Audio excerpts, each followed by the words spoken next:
আবার হাজির হয়ে গেলাম আর একটা নতুন কবিতা নিয়ে আপনাদের সামনে। আমি শ্রীকান্ত দাস। আজকের কবিতা শোনাবে আবৃত্তি করে আমার ছোট্ট মেয়ে পৌলমী দাস। পৌলমীর কবিতা যদি ভালো লাগে তাহলে অবশ্যই কমেন্ট করবেন, ভালো লাগলে একটা সাবস্ক্রাইব করবেন, লাইক করবেন।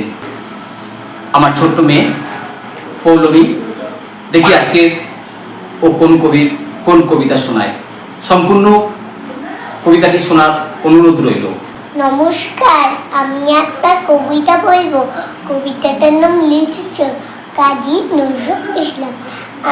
বাবুদের ডাল পুকুরে, হাবুদের ডাল কুকুরে, একই বাস কোয়েলে তারা, বলিথাম একটু দাঁড়া। পুকুরে ওই গেছে না, লিচুড়ে গাছ আছে না, ওটা না আসতে গিয়ে ইয়া বড় গাছটা নিয়ে কাছে গিয়ে যেই চলেছে ছোট এক ডাল ধরেছি। ও বাবা মরা করে পড়েছি সারা জোরে, পড়বি আর মালির ঘাড়ে, সে ছিল গাছের আড়ে। বেটা ভাই বড় নচ্চা, উমাটুম গোটা টুচ্ছা, নীরবের কি লগুছে একদম জোরসে খুশি।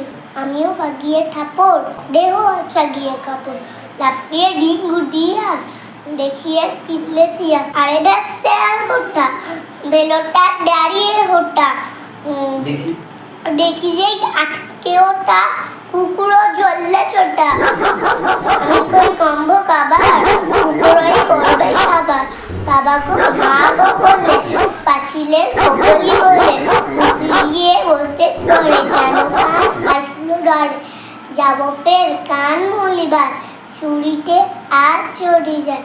তবে বোন নাম নিচা, কুকুরের চামড়া কিচা। সে কি ভাই যায় রে বলা, মালির ওই পিন্ডি গোলা, কি বলি পেরপটা টপ নলকটা। যদি কিছু ভুল ত্রুটি হয় দয়া করে নিজ গুণে ক্ষমা করবেন। আবার আসবো আরও একটা নতুন কবিতা নিয়ে আপনাদের সামনে। আমি শ্রীকান্ত দাস। নমস্কার।